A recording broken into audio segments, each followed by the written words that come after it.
Just gonna be honest and say I'm obviously a low level YouTuber, and I'd never know when a video of mine is gonna pop. They pop randomly, and I was a little bit intimidated the first time I reviewed Rebel Moon Part One, so I tried to tiptoe around as much as possible. But now he's making me sit through Rebel Moon Part Two, the Scar Giver. And you know what, Snyder fans, if you want to come at me, come at me. Let's do this. This is Rebel Moon Part Two, The Scar Giver, and it's on Netflix. It has audio description, written by Dakota Green, narrated by oh, I know this. I'll pass. Frankie Corio. Frankie Corio. Anyway, I got it in there, I think, at the end. International Digital Center? Is that right? Anyway, a shout out to whoever. It doesn't really matter because this film is impossible, and I'm not going to really talk about the audio description because one of my biggest problems with Rebel Moon Part 1 is that it didn't make any sense. Like, I tried following it in one sitting, and I said at the end, I was like, I'm probably going to watch this again before Part 2. I just couldn't bring myself to do it. I just didn't want to. It's too soon. You know what I'm saying? Like, I feel like I just saw it in December, and I have no desire to see it in April. So, it's too soon. I didn't really like it the first time. When I do second looks on films, they're usually films that I liked. They're films that gave me some sort of rewarding value out of it, not just a film that I found confusing on some level and was slightly hard to follow. I think what's interesting here is I'm going to be the only blind person talking about this film on YouTube, quite likely. So he can't wow me with overuse of slow motion or I don't know, shiny visual special effects. You know, you can't dangle shiny keys in front of me and be like, "Ooh, look at that! That's pretty. It's so pretty." It's just all about the story and these characters, and I don't know who these characters are. And Zack Snyder has a habit of mistaking uh, exposition for character development. It's not. Sometimes heavy exposition just feels like exposition. It just feels like people talking and just giving you a lot of data for no reason whatsoever. It's one of the problems I had with the Eternals. Is it felt like it was just dumping information upon you because it couldn't figure out how to tell it in the story in a natural way. So it just had to word vomit all over you. And this kind of does that in the same way and is pretty honest about it. There's a scene in here where I've seen everyone else has talked about it. So at this point, if this hasn't been spoiled for you, it just means you haven't watched a review of Rebel Moon, because everybody mentions the fact that there's a sequence in here where all of the people who have been gathered together to fight literally go around a table and talk about their like their reasons for being there, and so that way we can understand who each one of these characters are and stuff. It's lazy. If he had done a first film that made sense and was good, we would know who these people are. We wouldn't need that sequence. So instead, we do, because he's not that good at doing this. It still takes place on Farm Planet, and it still stars Sofia Boutella. Although this film feels like it's trying to tell you it takes place on a grand scale, but it really just feels like a personal vendetta between Sofia Boutella and Ed Skrein's characters. It's just like the two of them are just, you know, every time he says the Scar Giver, I'm just like, are you trying to give someone a nickname and it's just like not sticking? It's just like a shitty nickname, because that's what it feels like. I hated every time he said it. And I was like, I didn't know where the title came from in this film, the Scar Giver. But every time he says it, I'm just like, oh my God, he's really trying to make it happen. Like, Zach is really trying to make this like a cool thing. Like, hey guys, it's the Last Jedi, you know? The Scar Giver. No, it sounds terrible. Child of Fire was random. Scargiver, now that I know why it's there, I'm just like, there's nothing really I liked about this at all, except Anthony Hopkins, because Anthony Hopkins, even when he's like on Ambien, like narrating the beginning of the film, um, is still a welcome presence. His robot character was one of the better things about the first film, and then is also one of the better things about the second film. Underused, probably should be the protagonist, but probably would make a far more interesting story than this whole thing about like grain and farmers and feeding the evil force that's trying to. Anyway, it's just, I don't know, this thing is. And then at the end of the film, by the way, we're getting a sequel. This film doesn't end. This film literally just leaves it off with, oh, there's more? It's like, oh, I thought we were only promised two of these. Fuck me. Um, on top of that, Zach has been pretty open about the fact that he's going to make his Snyder cuts of these. And he's going to give the world what no one is asking for and do like 3-hour R-rated cuts. Here's my problem with that. It's Netflix, so the rating system is just kind of unnecessary. They do it to kind of make a film feel less TV movie and more qualifying for an Oscar run. So that way, maybe this film gets a visual effects nomination. It's not going to get one. But yeah, I'm the blind guy. I'm just going to go ahead and call it. It's not getting one because nobody's going to want to vote for this film. So they go ahead and rate it. They don't need to. Could have been rated anything. They don't care about length. The Irishman was long. They invest in films. They just throw money at movies. They don't really care what, they just threw money at Zack Snyder and said, make some shit that people will click on.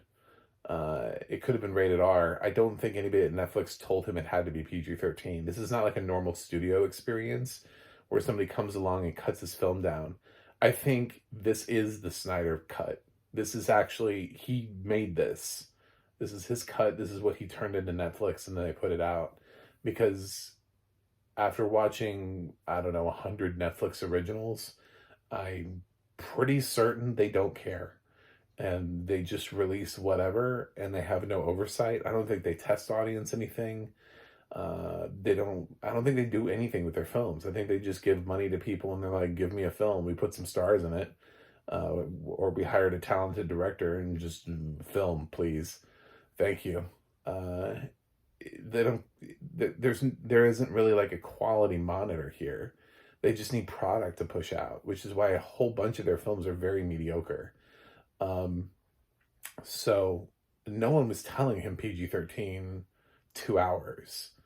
Like, that's not happening. It doesn't need to happen on Netflix. You can literally just pause the film and then come back to it later. It'll be in your continue watching. This film could have been 8 hours long and literally just pause it and then come back to it later, when you feel like it. There's nothing stopping him from doing his Snyder cut. The fact that he feels the need to come back around with a Snyder cut is just the most egotistical thing ever. His fans broke him, and now he thinks he gets Snyder cuts of everything. No, we did it for Justice League because it made sense, and it was a film that he had started to direct, and then somebody else took over. So he didn't actually get to make a cut of his film. He had to pass the baton, so to speak, during filming to Joss Whedon. And yeah, plus that film was told it had to be a certain runtime, and DC definitely had more of a thumb in on that, and what had to be in Justice League. So yeah, here, no, this is an original property of his. He's not, he's not having that problem, so it's unnecessary. He should just be giving us his best cut to begin with. Don't give me a shitty cut of your film and then expect me to come back around later and then be wowed by your 3-hour cut. It's like, I know this is your cut. I'm not going to come back and see your 3-hour longer cut of a shitty film. because I believe that it's just going to be shitty again. I don't think like adding more footage to this film is gonna. It might make it make a little bit more sense because maybe there's more information in there. One of the things this franchise definitely doesn't do is make a lot of sense. Um, I think sighted audiences are wowed at least by the fight sequences and the visual effects and everything. When you strip that away, I can tell you, it's not that interesting of a film. When I'm stuck to following the plot and listening to the audio description of the action sequences, and I don't actually get to see the cool VFX, it's just not an interesting film. The plot is not that interesting. The characters are not that interesting. The dialogue isn't quick and witty and fun. It doesn't have anything that's memorable except Anthony Hopkins. That's like the one thing that I actually remember out of either one of these films and will actually carry on. Meanwhile, this film has a pretty solid cast. It has Djimon Hounsou, Charlie Hunnam. I mean, there are people in this film that I know. I know who they are, recognize their voices. Ray Fisher, poor dude, hasn't worked outside of Zack Snyder. Nobody wants to hire him. So yeah, there are reasons that this film should be good. It just isn't. Um, and the reason I didn't want to talk about the audio description is because I don't think that the fact that this film is at all hard to follow or uh, confusing has anything to do with the audio description. I think it has everything to do with the fact that Zack Snyder threw like a billion characters into a film franchise, crammed it down to 2 hours, and has no idea how to manage his time. I think he has moments where he just has to word vomit exposition on you, and then other moments where we're trapped in scenes that seem like they go on forever. And it's weird pacing. The film doesn't feel like it goes anywhere, has anything to say. It's just this pointless action film. Sadly, not the worst film I've seen this year, by the way. So for those of you who think I'm about to give it like an F or something like that, no. It does have Anthony Hopkins in it, and I think I enjoy that character and that role well. He created a character I think has an interesting backstory and would have liked to see more of that. That one character I think has an interesting story to tell. But Sofia Boutella, I think she does a nice job. I'm one of the few people who actually thinks she does a nice job in this film. I don't have a problem with her, so I'll stand up for that. There are some other things, there's enough here that I'm not going to just totally firebomb the film, but I was a little bit nicer to the first one. I gave it kind of like a C. Probably should give it like a C minus or a D plus, but I gave it a C to try to ward off the Snyder. I'm not going to do that here. I'm tired of these Rebel Moon films. The fact that we're getting a third one just pisses me off. Just like how many, we're going to get like a fourth and then a fifth. He's just going to keep making Rebel Moon films. He's just whatever. Like, it's like no one's asking for these. Nobody wants this. Please just make something else. Just start a new franchise, make a new film. Do I think Zack Snyder's talented? Absolutely. I love Dawn of the Dead. I think his entire career after Dawn of the Dead and 300 has gone downhill. Once he hit 300 and started stylizing, and then everybody was like, ooh, we like that. We like what you did in 300. Just immediately, it's like he heard all of the wrong praise and he's been stuck in that, all my films have to have this color grading and this super dark look, and I have to use slow-mo. He's literally just done interviews where people ask him about slow-mo, and he's like, I like slow-mo because it's cool. Yeah, man. It was when you did it the first time. you know? Um, just, I don't know, man. Have other tools in your trade. It's like when when Michael Bay became known for blowing shit up, I felt like that was, maybe a less of a more of an unfair thing to attach to him than it is a lot of the things that seem to beget Snyder films. Can he make coherent films? Absolutely, I believe he can. I don't hate Man of Steel. I think it can be better. I didn't hate Batman versus Superman, Dawn of Justice. I think it could be better. Um, I didn't hate the Snyder cut of Justice League. I think it could be better. That's the thing with his films, is that I think all of his stuff since 300 could be better. But now he's doing these Netflix films, and Netflix doesn't give anybody feedback. I didn't like his other stuff, like Army of the Dead. Not great. Not great. Could have been. It isn't. And then this is just like more stuff that Netflix doesn't. I don't think they do test screenings. I don't think he gets any feedback. I don't think there isn't like a studio that's like really like, oh, can we see the newest cut of Rebel Moon? You know, he doesn't have to cut this film and show it at CinemaCon. He doesn't have to do any of that. So it's all in his head. It's all whatever he thinks. And he puts this out to the world. And this dude needs feedback. He needs somebody to sit there and be like, this was good, this wasn't. And that person can be a fan of his, but I don't think he's getting the kind of feedback from Netflix. And this is not benefiting him. He needs to go back to doing cinematic releases where studios' monies are on the line and they're trying to think about what's the opening weekend going to be, all that kind of stuff. Here, this just doesn't really work for him. So maybe Netflix is the scar giver. I don't know, the true scar giver. But yeah, normally I want to talk about audio description. This time I just want to give him a huge pass because I just think it's the film. I think this film would be impossible to make sense of. I have no idea what's going on a lot of the time in the film because there are too many characters, and I feel like I'm not invested enough in them. It's easy for me to get invested in Anthony Hopkins because I recognize his voice. His voice just like cuts through and you're like, oh, it's Anthony Hopkins. What's up? So it's easy to follow, and I think that's why I attach myself to that character. Jaimin Hansu also is pretty easy to pick up on. Some of these characters and the actors, I'm just like, I don't know who you are. You know, I'm having a real hard time following all these random characters throughout the film and caring about them and being like, which one of you? At the round table, I'm sorry, which story was yours? I've totally forgotten. You know, it's just too many damn characters in this film.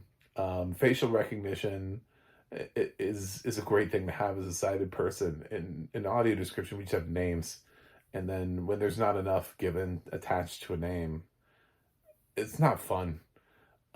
So for my experience, dude, you may like Rebel Moon. You may be a Snyder fan, and this may be his magnum opus for you. Kudos. If you think this is the best thing Zack Snyder's ever directed, whatever. Anyway, I'm going to give this Rebel Moon Part 2, The Scargiver, I'm going to give it a D+. I really just don't like this franchise. I'm really hoping we don't make a third. I really, no 3-hour R-rated cuts either. I need nothing else from this franchise. But I feel like we're going to get so much more. Anyway, thanks for watching. Thanks for subscribing. And I'll see you guys on the other side.